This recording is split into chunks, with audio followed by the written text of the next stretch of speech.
semuanya. Assalamualaikum warahmatullahi wabarakatuh. Ibu pastikan kalian dalam keadaan sehat, dalam keadaan berbahagia dan tetap semangat. Dan jumpa lagi bersama Ibu Yurike dalam belajar bersama bahasa Indonesia.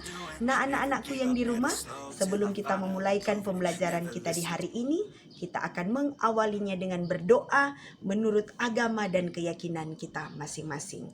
Berdoa mulai. Berdoa selesai.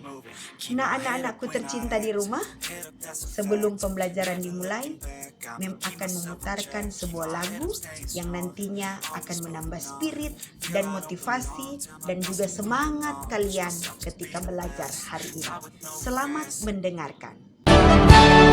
Biarpun bumi bergoncang, kau tetap Indonesia.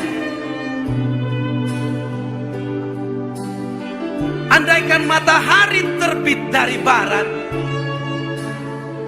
kau pun tetap Indonesia. Tak sebilah pedang yang tajam dapat palingkan aku darimu.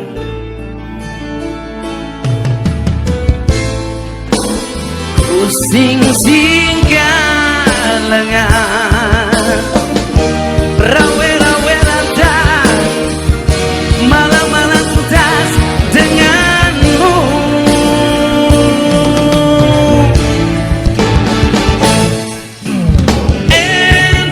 Indonesia, merah darahku, putih tulangku, bersatu dalam semangatmu. Indonesia, debar jantungku, getar nadiku, berbau dalam angan-anganmu. Kebiar-kebiar pelangi jingga.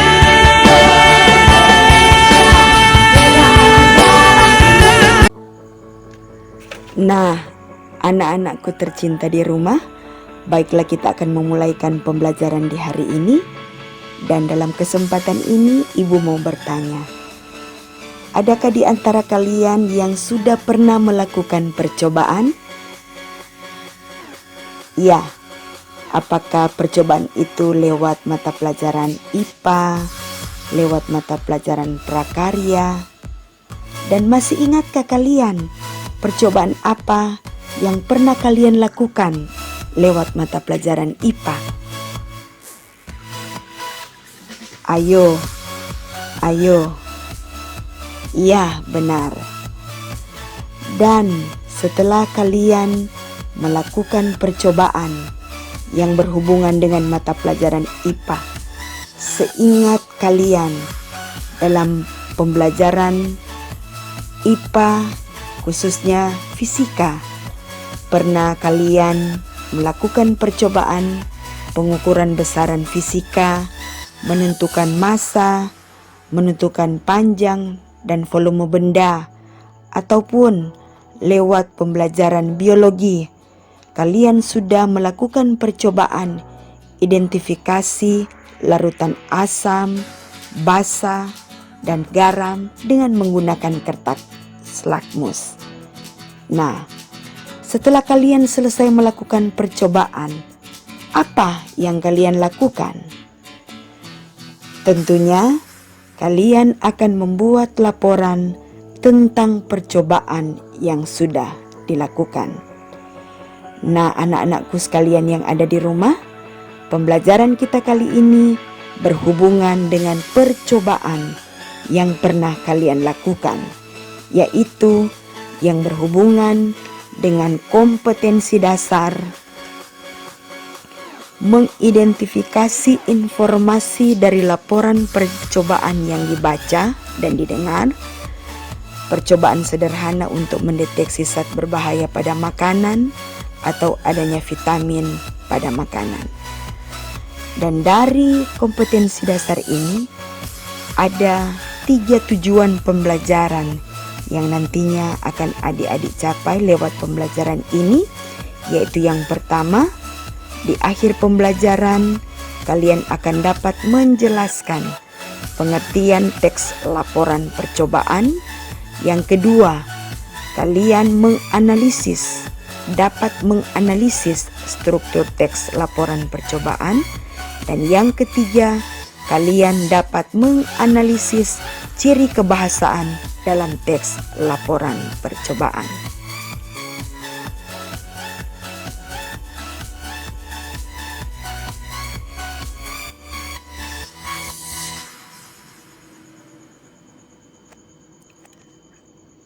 Nah, anak-anakku tercinta di rumah, kita masuk pada pengertian teks laporan percobaan. Untuk mempermudah kalian memahami tentang pengertian teks laporan percobaan, maka ada beberapa hal yang perlu kalian pahami sebelumnya, yaitu yang pertama, pengertian teks. Teks diartikan sebagai rangkaian kata atau tulisan yang memberikan informasi. Sedangkan laporan diartikan sebagai suatu bentuk penyampaian berita, keterangan, atau pemberitahuan atau pertanggungjawaban baik lisan atau tulisan. Dan percobaan disebut juga sebagai eksperimen yang diartikan sebagai suatu tindakan dan pengamatan yang dilakukan untuk mengecek atau membuktikan kebenaran sebuah hipotesa. Nah, dari ketiga pengertian di atas, dapatlah disimpulkan bahwa teks laporan percobaan diartikan sebagai satu tulisan yang memberikan informasi, keterangan, pemberitahuan, pertanggungjawaban tentang sebuah eksperimen atau percobaan yang dilakukan peneliti untuk menguji atau membuktikan kebenaran dari hipotesa. Jadi dari ketiga pengertian di atas, dapatlah disimpulkan bahwa teks laporan percobaan diartikan sebagai sebuah tulisan yang memberikan informasi, keterangan, pemberitahuan, atau pertanggungjawaban tentang sebuah eksperimen atau percobaan yang dilakukan peneliti untuk menguji atau membuktikan kebenaran dari sebuah hipotesa. Nah, kita masuk pada struktur teks laporan hasil percobaan. Ada beberapa bagian struktur teks laporan hasil percobaan, yaitu yang pertama, tujuan. Tujuan berisi latar belakang percobaan yang akan dilakukan. Dan bagian ini berisi tentang apa manfaat percobaan ini dilakukan atau dieksperimenkan. Bagian yang kedua, yaitu alat dan bahan. Pada bagian ini menampilkan alat serta bahan yang akan digunakan pada percobaan atau eksperimen. Ketiga, langkah-langkah.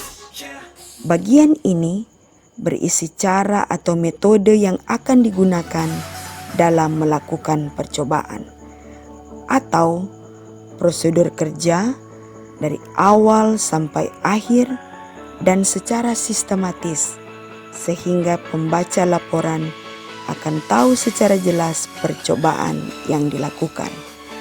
Keempat, hasil. Bagian ini menampilkan tentang sesuatu yang didapat atau dihasilkan dari percobaan. Dan yang terakhir adalah simpulan. Pada bagian ini berisi pendapat akhir dari peneliti atas percobaan yang sudah dilakukan.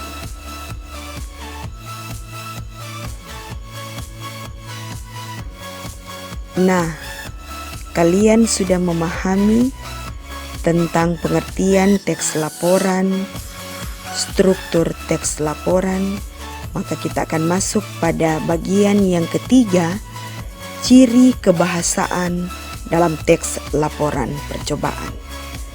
Ada beberapa ciri kebahasaan yang digunakan dalam teks laporan percobaan, yaitu yang pertama. Dalam teks laporan percobaan menggunakan sinonim dan antonim. Yang pasti kalian sudah paham yang dimaksudkan dengan sinonim dan antonim. Sinonim adalah persamaan arti atau persamaan arti kata. Dan yang kedua antonim atau perlawanan kata. Bagian yang kedua, bahwa teks laporan percobaan menggunakan kata bilangan. Yang dimaksud dengan kata bilangan di sini yaitu yang menunjukkan jumlah. Jadi dalam teks laporan hasil percobaan menggunakan kata bilangan yang menunjukkan jumlah. Ketiga, dalam teks laporan percobaan menggunakan kalimat perintah. Ciri kebahasaan yang ketiga yaitu menggunakan kalimat perintah. Dalam teks ini terlihat jelas bahwa penggunaan kalimat perintah seperti contoh, buatlah, tempelkan, rangkaikan, jahitkan, rapikan, siapkan, aduklah, hindari, tambahkan, tuangkan, campurkan, dan sebagainya. Dan yang keempat, ciri kebahasaan yang keempat adalah menggunakan kata hubung atau kata penghubung. Dalam teks laporan biasanya menggunakan kata hubung seperti dan, tetapi, apabila, saat, jika, sehingga, dan meskipun. Kelima, dalam teks laporan percobaan menggunakan istilah teknis. Yang dimaksudkan istilah teknis di sini bahwa teks laporan percobaan yang dilakukan misalnya yang berhubungan dengan ilmu biologi, maka digunakanlah istilah teknis yang berhubungan dengan ilmu biologi. Kalau percobaan berhubungan dengan kerajinan tangan, maka digunakanlah istilah teknis yang berhubungan dengan kerajinan tangan. Seperti contoh, dalam kerajinan tangan ada istilah kain perca, sketsa, dan istilah teknis ini sangat berhubungan erat dengan kerajinan tangan atau mata pelajaran prakarya. Atau kita mengenal juga istilah teknis yang berhubungan dengan ilmu biologi, misalnya proses fotosintesis dan sebagainya. Atau ada juga istilah teknis yang berhubungan dengan ilmu sosial, misalnya urbanisasi, transportasi, dan lain sebagainya. Dan masih banyak lagi istilah teknis yang digunakan dalam teks laporan percobaan. Nah, anak-anakku tercinta di rumah, untuk mempermudah pemahaman kalian tentang teks laporan hasil percobaan, maka Ibu sudah siapkan satu contoh teks laporan hasil percobaan yang nantinya kita sama-sama akan belajar membuktikan tentang struktur teks laporan percobaan, dan di dalamnya ada struktur kebahasaan yang digunakan dalam teks laporan hasil percobaan. Ibu sudah siapkan satu contoh, yaitu teks laporan hasil percobaan dengan judul Cara Membuat Taplak Meja dari Barang Bekas. Di bagian paling atas, kalian bisa melihat bahwa ada tujuan. Jadi dalam struktur teks laporan hasil percobaan, struktur yang pertama atau bagian strukturnya adalah tujuan. Ya, kalian bisa lihat kan secara jelas tujuan dari cara membuat taplak meja dari barang bekas. Dan bagian struktur yang kedua, alat dan bahan. Ya, kalian bisa melihat sejumlah alat dan bahan yang digunakan dalam percobaan ini. Bagian ketiga, langkah-langkah. Jadi bagian ketiga dari struktur teks laporan hasil percobaan adalah langkah-langkah. Bagian keempat adalah hasil. Jadi hasil bagian keempat, jadi terlihat apa hasil dari percobaan ini. Jadi pada percobaan ini terlihat hasil sebuah taplak meja dengan beberapa kreasi tangan yang dibuat oleh mereka yang melakukan percobaan ini. Dan bagian paling terakhir adalah kesimpulan. Jadi kesimpulan di sini dimaksudkan sebagai hasil akhir dari percobaan ini. Jadi apa kesimpulan dari yang melakukan percobaan ini tentang hasil dari percobaan yang sudah dilakukan. Nah, kita pindah pada bagian berikutnya. Kita akan sama-sama mempelajari bahkan membuktikan struktur kebahasaan atau unsur kebahasaan yang digunakan dalam teks laporan percobaan. Jadi dalam teks laporan hasil percobaan yang sudah mempilih ini tentang cara membuat taplak meja dari barang bekas, kita sama-sama akan melihat unsur yang pertama, yaitu dalam teks laporan hasil percobaan menggunakan sinonim. Jadi mem akan memberi tanda yang mewakili unsur kebahasaan pertama menggunakan sinonim, yaitu di bagian tujuan. Kalau kita melihat di kalimat bagian akhir tujuan teks ini dituliskan, jadi akan lebih bernilai, bermanfaat. Jadi bernilai dan bermanfaat memiliki arti yang sama. Jadi itu unsur kebahasaan yang pertama, yaitu menggunakan sinonim. Kemudian yang kedua, bahwa teks laporan hasil percobaan ternyata menggunakan kalimat perintah. Ya, di bagian mana kita bisa melihat ini? Jadi di bagian langkah-langkah. Kita bisa melihat bagian yang dimaksudkan dengan kalimat perintah. Jadi ada contoh di sini, buatlah sebuah sketsa, kemudian tempelkan pada kain perca, itu kalimat perintah.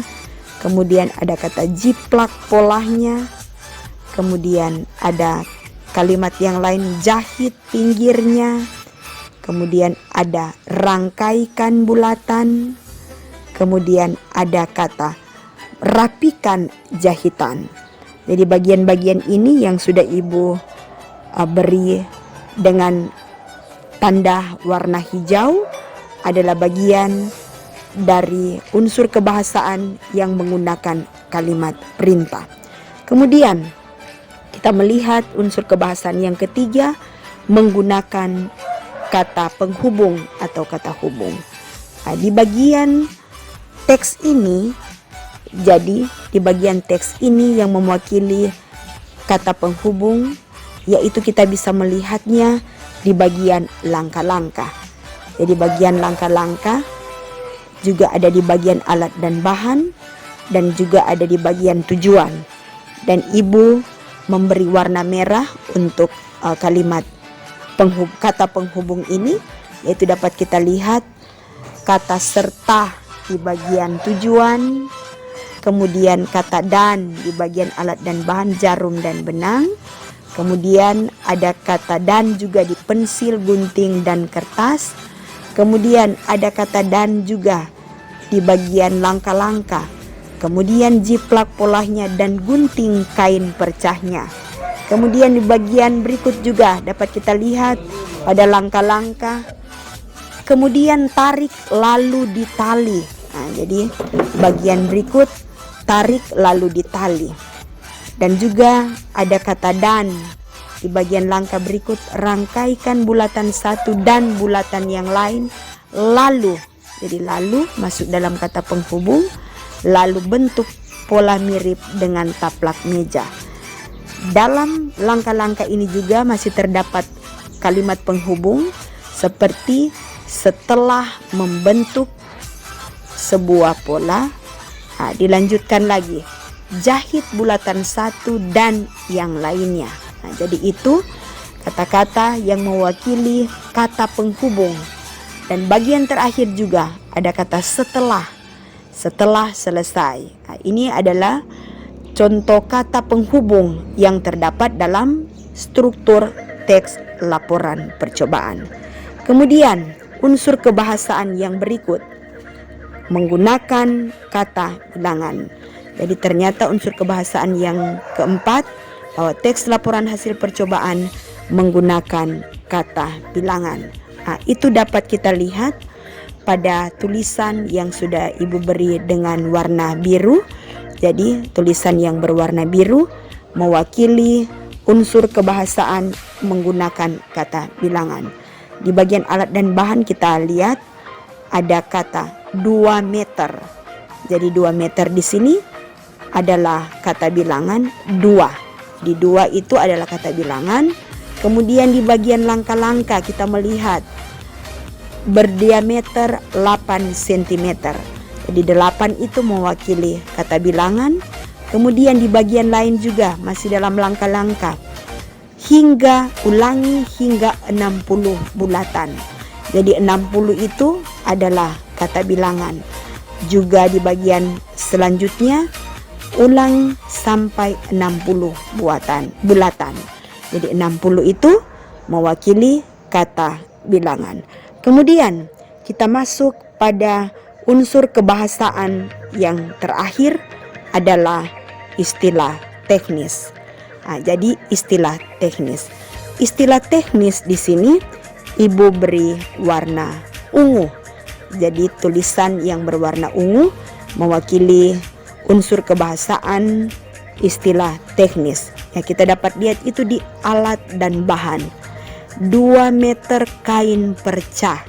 Jadi kain perca adalah istilah teknis yang digunakan dalam membuat taplak meja dari barang bekas. Jadi istilah ini ada hubungannya dengan teks laporan ini, taplak meja dari bahan bekas. Jadi istilah kain perca atau dikenal dengan kain hasil atau sisa potongan kain sisa potongan. Jadi itu dinamakan kain perca. Kemudian ada juga istilah teknis di bagian langkah-langkah, yaitu sketsa. Jadi sketsa itu digunakan sebagai istilah teknis dalam membuat taplak meja dari bahan bekas. Jadi sekali lagi, istilah teknis yang digunakan dalam teks laporan hasil percobaan seperti contoh ini yaitu sketsa. Jadi sketsa itu mewakili istilah teknis yang digunakan dalam membuat taplak meja dari bahan bekas.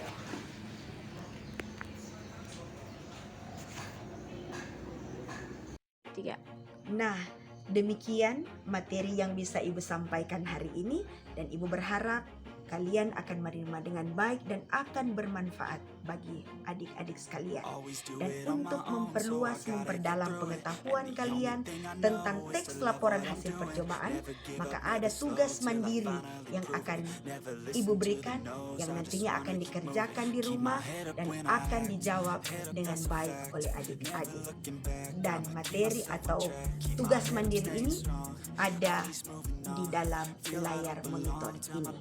Dan jangan lupa nonton video ini dari awal sampai akhir, dan jangan lupa like, komen, dan subscribe. Dan terimalah salam sehat dari Ibu. Salam sehat, salam sehat, salam sehat. Yes, yes, yes. What I'm doing, never give up, never slow till I finally prove it. Never listen to the no's, I just wanna keep moving. Yeah, I put out all this art, it's my only medicine. Yeah, everything I do, I'm just being genuine. Yeah, I'm sick of being screwed, feel my own adrenaline. Yeah, I do just what I do, and I hope you let me in, yeah.